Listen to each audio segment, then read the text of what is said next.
If you want to know the secrets of existence and the true meaning of life, I can't help you. But if you want some book recommendations, why not try reading the ones I wrote? If you're a fan of giant monster mayhem and anime weirdness, why not try Operation Red Dragon: The Daikaiju Wars Part 1? If horror is more your style, you can't go wrong with The Occult Mafia. Those who enjoy their fantasy with a dark twist may be interested in Emerald of Maddox City. And if you're interested in shared universes, why not read all three? Hop on down to the description for links to all three books on Amazon. Enjoy whichever ones you read, and enjoy the video. Hello ladies and gentlemen, I am the Omni viewer, and welcome to Omni at the Movies. Been a while since I've done a serious one of these. And of course, it has to be for the big event, Godzilla vs. Kong. I just finished watching it. Literally, I was just watching it on HBO Max, and then I came out here to record the review. And I think if you can probably guess, because of how excited I seem to be, I am very, very satisfied. That was a good movie, a really good movie. And I realize that there are some concerns because there have been negative reviews again, with a lot of people saying that the big issue is that the human characters aren't really given enough development. I intend to address that in a moment, but first of all, let me just preface this by saying I won't be going into spoilers in this video. A spoiler discussion of a different sort will be coming later on, but for now, I'm just going to give my overall general impressions without giving too much away. So first of all, this movie really does know who the stars are. It knows that Godzilla and Kong are what we're here for, and they both get such great moments. They get such great development even. Kong is in it a little bit more than Godzilla, because he's being framed more as sort of the, I don't necessarily want to say underdog, because he is considered another potential rival alpha to Godzilla, but he's definitely got more of a human connection, and the humans are interacting with him more. And this is Kong as we have genuinely never seen him before. Because, like, man, it's going to be difficult to explain without giving too much away, but Kong's personality really does shine through here. And it feels more human in a way. Both of the monsters have a slightly more human edge to them, yes, even Godzilla. But Kong in particular, he's clearly meant to be a sympathetic character for us. And since, of course, he's only gotten one movie to Godzilla's 2 at this point, in the MonsterVerse that is, he needs a little more development for the audience to really get attached to him. And I think it works. Kong displays a real sense of, again, it's difficult to say humanity, but he's definitely going to win the audience over. Whether you're Team Godzilla or not, you'll still think, this is a good guy, I'm rooting for him, even if, like me, you're ultimately rooting for Godzilla to win. As for Godzilla, yes, he's displayed as antagonistic, and a lot of people were kind of worried about whether or not that would somehow go against the previous movies. Even I had a little bit of that concern, but it was sort of that thing where we have two movies establishing that Godzilla is not a bad guy. He's not necessarily a superhero. He doesn't necessarily go out of his way to avoid hurting humans, but ultimately he is a positive force. He is a force that we need in order to survive, that the whole world needs for it. And the idea that the trailers were showing him actively destroying buildings and ships and whatnot seemed to go against that at first. But without giving too much away, I will say it feels right for this movie. It's not a betrayal of where the character was prior. It makes sense in context, and that's the important thing. In order for Godzilla to actually be depicted as more antagonistic, I'm not going to go outright say he's the villain, but he's definitely more aggressive than Kong in this movie. But in order for that to work, it's got to make sense within the context of the movie. And I think it does make sense. And again, even if you recognize that whole protagonist-antagonist sort of thing between them, you can still look at Godzilla and say that you're rooting for him because it's clear early on that he's not really turning evil. But that's all I'm going to say. Again, I don't want to get into spoilers here. I don't want to ruin any of this for you. Of course, not getting into spoilers means I also can't tell you too much about Mechagodzilla. I mean, you know he's in the movie. That much isn't a spoiler. But how he factors in, I can't really get into. But I will say this is a darned good version of Mechagodzilla. It's hard. Again, I'm struggling to get into that without doing spoilers, but let's just say I think a lot of people are going to like this Mechagodzilla. Like, for me personally, my favorite version of Mechagodzilla has always been the original. This new Mechagodzilla is kind of hearkening more back to that, and with elements of Kiryu mixed in. So it's interesting the way he plays out, and yeah, I'm sorry. I have to put my foot down there and say can't talk anymore about it, because otherwise that would be getting into spoiler territory, and I do not want to ruin any of this for you. The only thing I will say, I was right. Mechagodzilla is not disguised as Godzilla in this movie. That theory was bunk from the beginning. Now, one thing I can talk about are the fights. The moments where the monsters actually come together and clash with each other.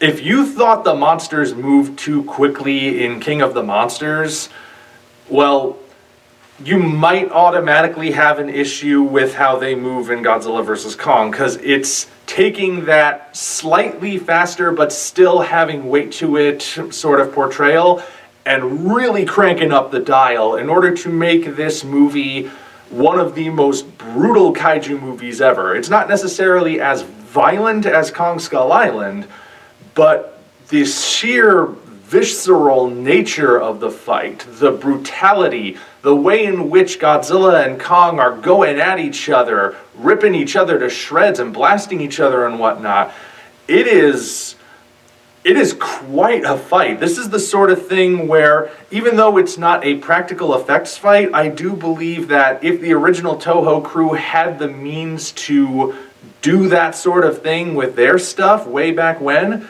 they would have done it. And, of course, now we actually can do it, so why not go ahead and make the fights as big and loud and ferocious as possible? Yeah, you're not going to come away from this movie feeling unsatisfied because of the fights. Let me tell you that much right now. At this point, however, perhaps you have heard that a lot of the criticisms being leveled against this movie are about the human characters. And I'm not going to say that the human characters are perfect, mind you. They don't really have arcs. Only the villain really has a clearly defined goal. Some of the other characters have vague goals, but they don't necessarily know what they're attempting to do until the answer actually presents itself, which means they're kind of in this nebulous realm between being active and being passive. But the human characters, I will admit, do not get as much development as Godzilla and Kong. And this isn't really much of a spoiler. I think my biggest criticism in terms of the human cast is that the character of Ren Serizawa, other than the last name, if you didn't know this was meant to be Dr. Serizawa's son, you'd never guess it. He never mentions it. No one ever mentions it. It doesn't really factor into the plot.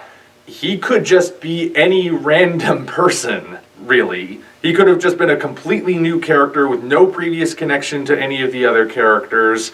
If there was a reason for him to be Serizawa's son, it wound up on the cutting room floor.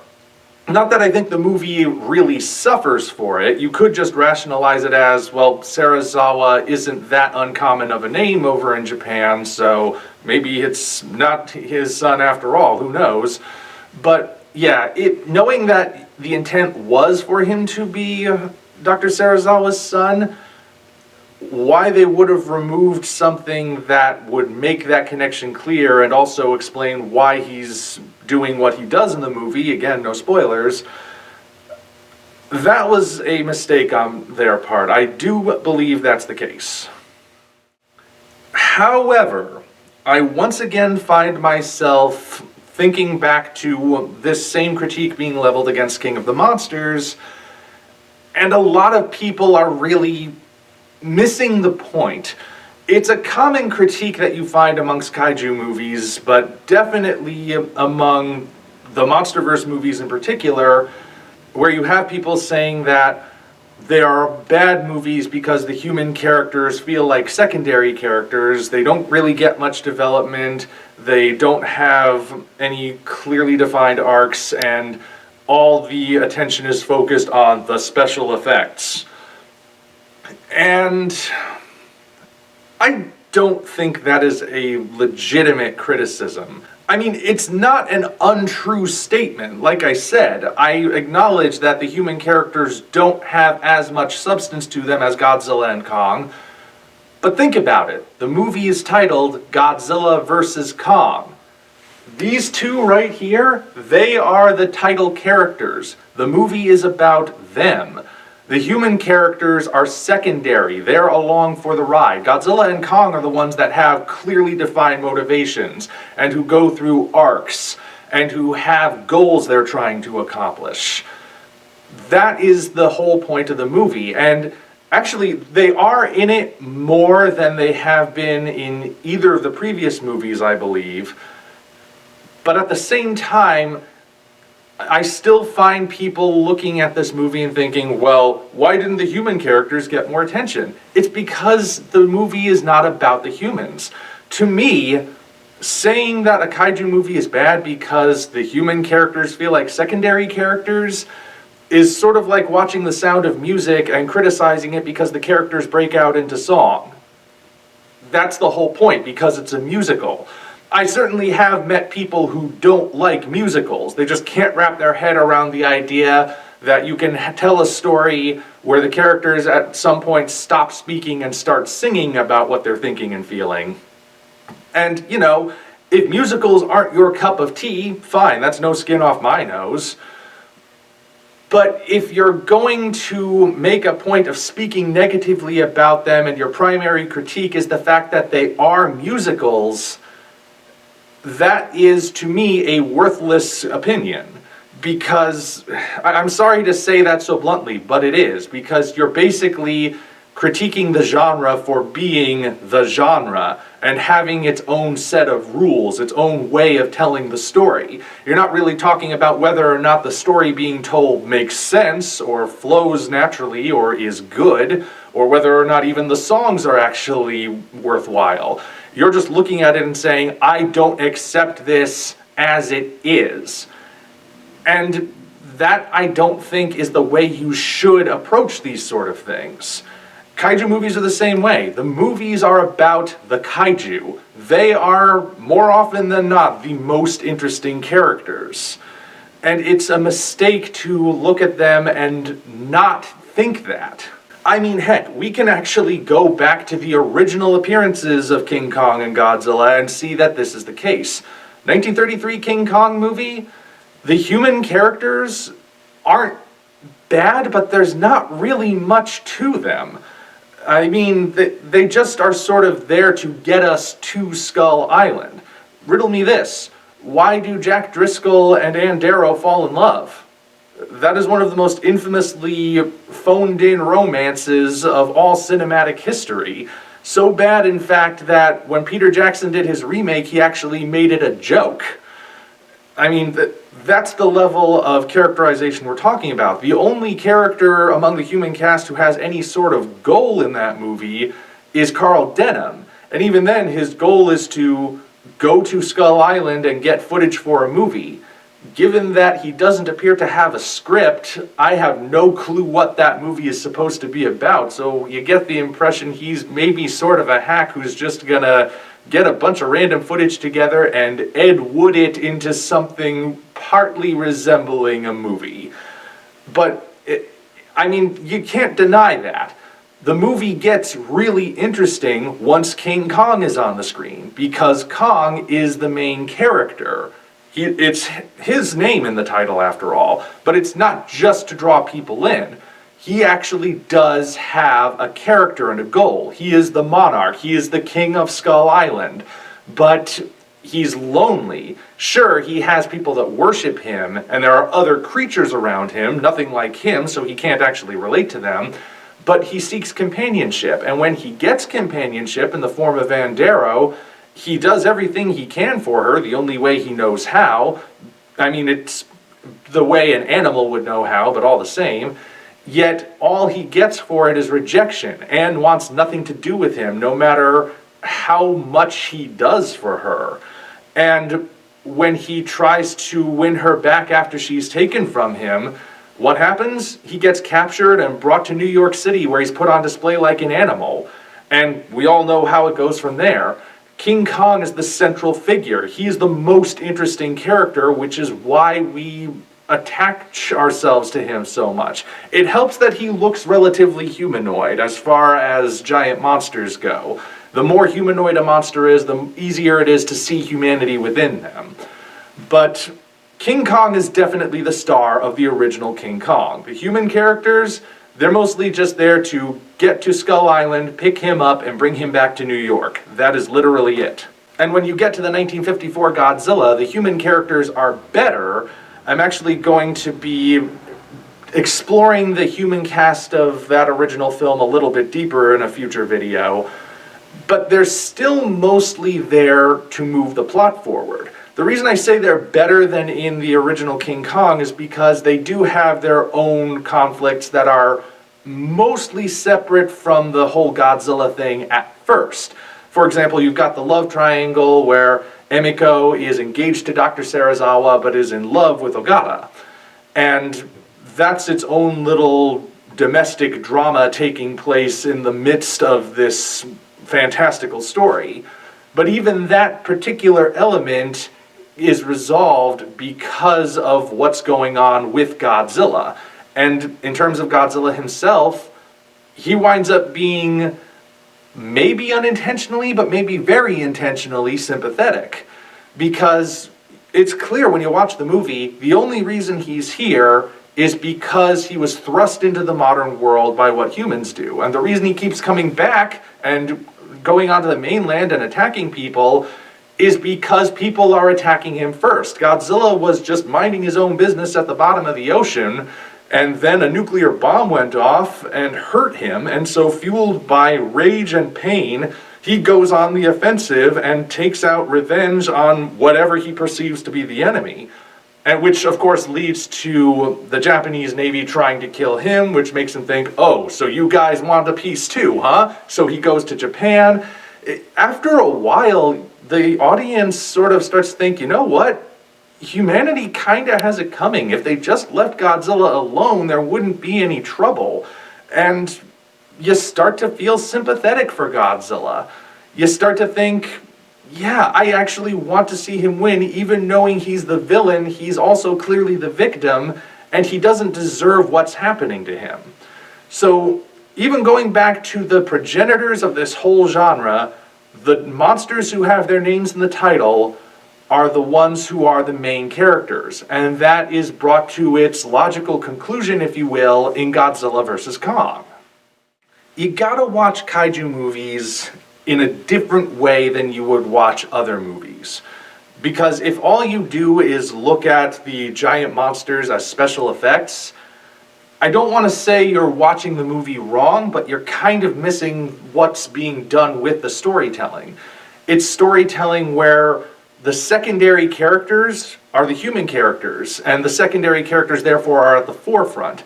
And the only reason we have them along for the most part is so they can explain what's happening, because they can talk and they can make certain things happen. And I am not by any means saying that human characters in kaiju movies are unimportant. or that they can't be proactive and can't be interesting and can't have their own arcs. I am not saying that at all. But what I am saying is that even when they do, the primary focus, more often than not, is on the monsters, because the monsters are what these movies are about. Godzilla vs. Kong is definitely about the monsters. It's definitely about Godzilla and Kong, their rivalry, their journeys towards this inevitable clash, their roles in the universe. That's what this movie is really about. And the human characters, they have their roles to play, but they are the roles of secondary characters. And I think maybe more people are going to get that because, again, Godzilla and Kong are in this movie more than either of them were in the previous movies. But clearly some people aren't. And maybe it's because they're going in with preconceived notions, but I really do think that you gotta approach these kind of films differently. Just like if you're gonna watch a musical, you have to accept the fact that the characters are gonna burst out into song and dance numbers.